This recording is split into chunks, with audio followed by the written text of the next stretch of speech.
se espera a vida inteira. Não vos conformes com esta era, por isso espera, em Deus espera. Sei que essa palavra ao amanhecer, com o pastor Antônio Freire. Não vos conformes com esta era, por isso espera, em Deus espera. Meus queridos irmãos, a paz do Senhor, bom dia! Graças a Deus por mais um dia. Graças ao Senhor pela sua bondade, pela sua paz. E nós vamos meditar na palavra Marcos capítulo 10, a nossa leitura. Sempre teremos aqui na palavra do nosso Deus uma maravilhosa oportunidade de melhorar a nossa experiência. Marcos capítulo 10, versículos 17 a 24. Louvado seja o nosso Deus. Jesus Cristo, ele ensinou durante todo o tempo da sua vida. Jesus ensinava calado. Jesus ensinava falando. Jesus ensinava andando. Jesus ensinava constante, permanentemente.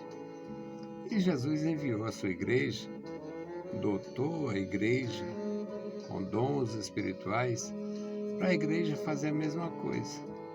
Ensinar calada, ensinar pregando, ensinar orando, ensinar visitando, ensinar estendendo as mãos. Não aprendemos muito, não. Não aprendemos muito. Não somos tão bons de aprendizado. Tem igreja grande que não tem nenhuma obra social. Tem trabalhos pequenos que já têm alguma vocação. Tem pessoas grandes que fazem a coisa vultosa para registrar. E tem pessoas que não habilitadas ou habilidosas assim, mas faz com permanente esforço para ajudar alguém. Então Jesus Cristo ensinou durante o tempo da sua vida e preparou a igreja para a igreja ensinar. Aqui é um dos ensinamentos de Jesus e muita gente não leva a sério nem compreende. Marcos 10 e 17. Pondo-se a caminho, correu para ele um homem, o qual se ajoelhou diante dele e lhe perguntou: Bom mestre, que farei para herdar a vida eterna? Jesus lhe disse: Por que me chamas bom? Ninguém há bom, senão um, que é Deus. Tu sabes os mandamentos: não adulterarás, não matarás, não furtarás, não dirás falso testemunho, não defraudarás alguém, honra a teu pai e a tua mãe.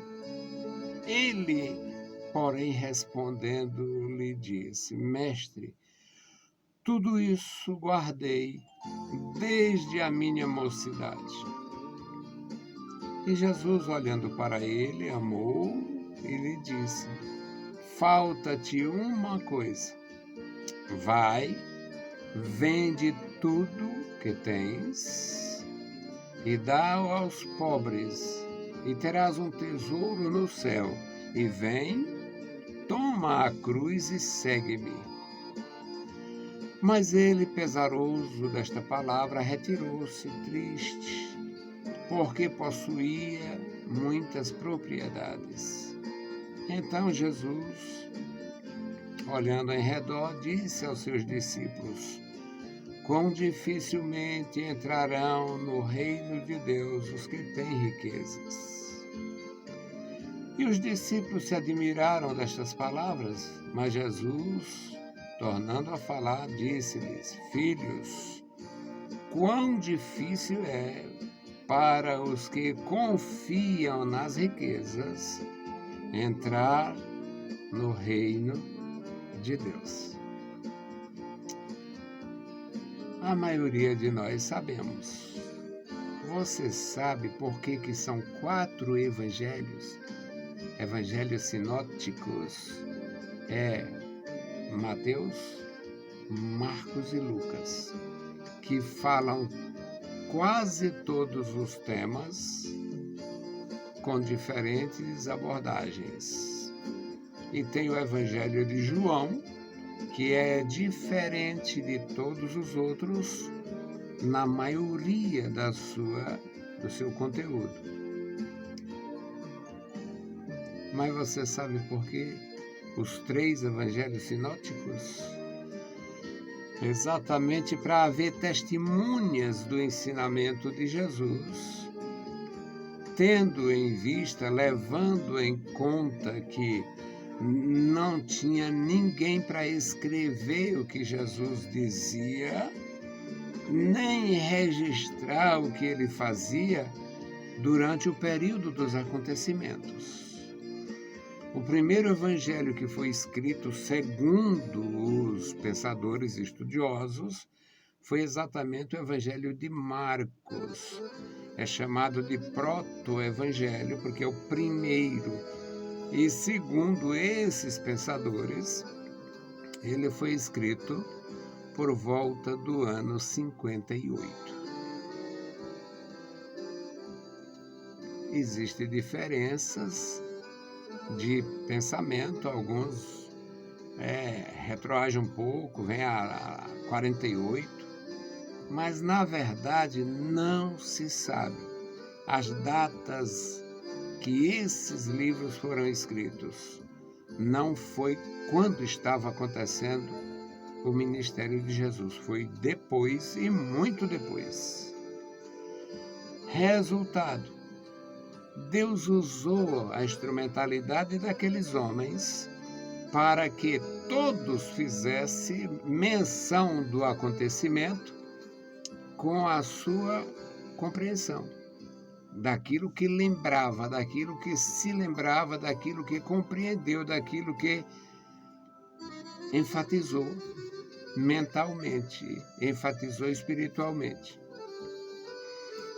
Então, o Evangelho, ele não deixa dúvida quanto aos acontecimentos gloriosos no ministério de Jesus. E neste texto lido, Jesus está a caminho, se levanta e sai de casa para fazer o seu trabalho. Era assim que Jesus agia.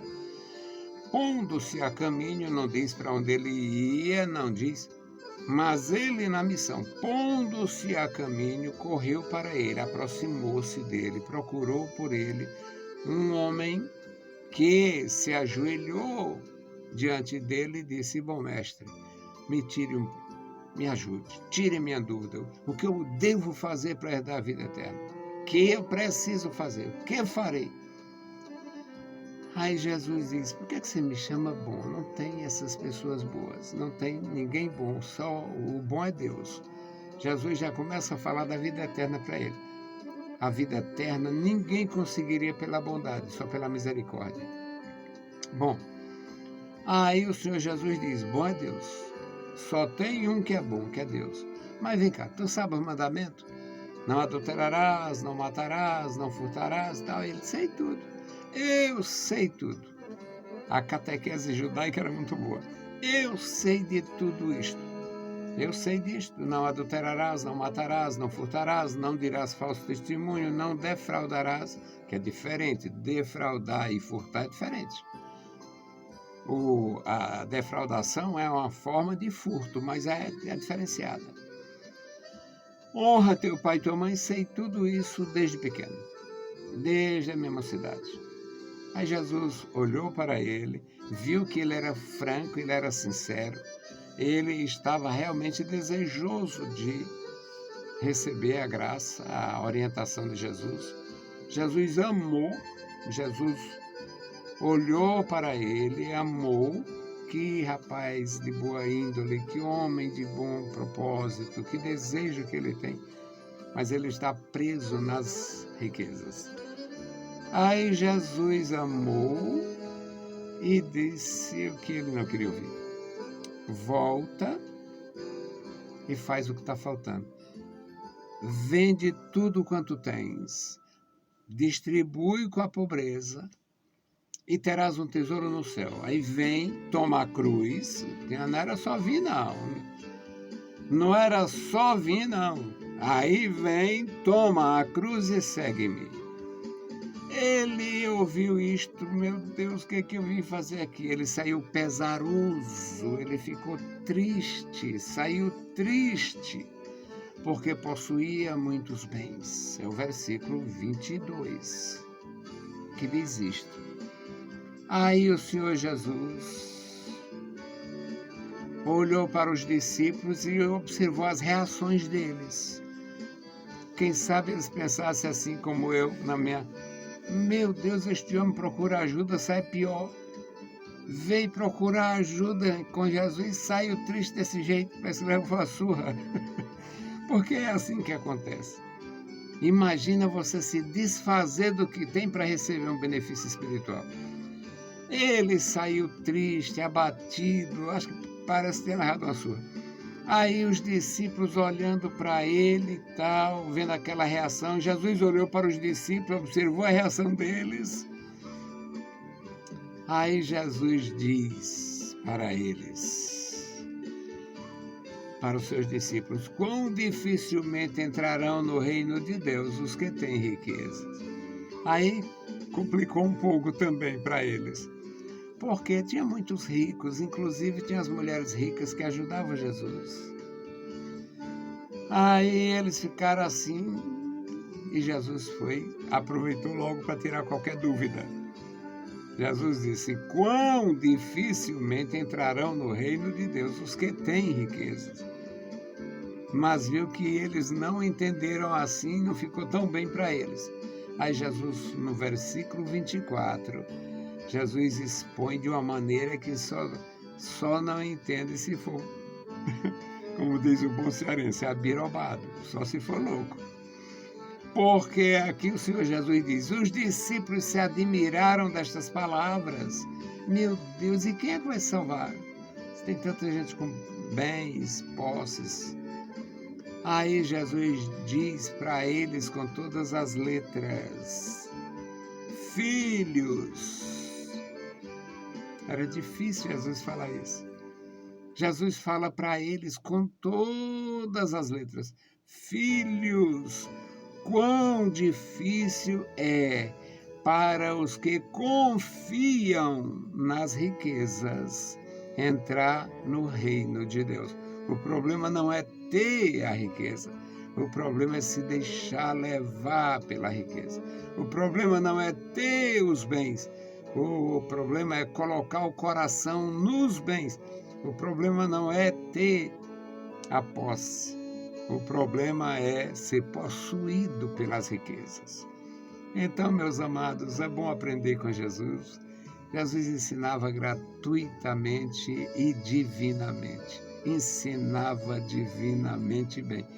Você e eu somos instados pelo Espírito de Deus para ensinar. Se você receber este dom, fique sabendo, você vai ser bem diminuído. Quem te encontrar, se encontrar um cantor, aplauso. Se encontrar um pregador afamado, maravilha. Mas se encontrar um ensinador, um professor que exorta, não existe professor que não exorta, a não ser que você é um falso professor. Mas um professor de Bíblia, ele exorta naturalmente pela condição espiritual. Então, meus amados, vamos orar. A nossa oração hoje é bastante estranha. Vocês nunca ouviram, eu acredito.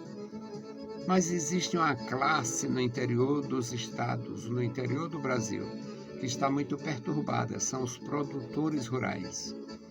Na mudança de governo, houve também uma mudança nas estruturas sociais. E o homem do campo está sendo perturbado. por causa das terras. Vamos orar pelos produtores rurais no interior do Brasil, de norte a sul. Bendito Deus, Pai Santo, Pai querido, Senhor do céu e da terra, nós te louvamos. Estamos em tua presença, Pai, agradecidos pela vida, pela salvação, pelo perdão, pelo teu amor. Pedimos pela tua igreja, abençoe e guarda os nossos amados irmãos, nossos ouvintes, nossos ajudadores, os que terão contato com as nossas publicações, meu Senhor, que todos possam ser revestidos da graça. Amado Senhor, abençoe e guarda crianças, jovens e adultos na tua igreja. Agora, Senhor, te apresentamos os produtores rurais no interior do Brasil. Meu Senhor, abençoa eles da graça, livra, meu Senhor, do perigo, das invasões, da violência, da maldade. Ajuda, meu Senhor, faz com que eles possam ter tranquilidade, paz, descanso, meu Senhor, enquanto suas terras produzem, seus rebanhos produzem. Ó Deus, que eles possam crescer, que eles possam, meu Senhor, trabalhar com tranquilidade. Amado Senhor, abençoa toda a tua igreja e abençoa, meu Senhor, a população do campo, dando também a graça e a revelação de nosso Senhor Jesus Cristo. Em nome de Jesus te pedimos. Amém. Meus queridos irmãos, a paz do Senhor. Bom dia!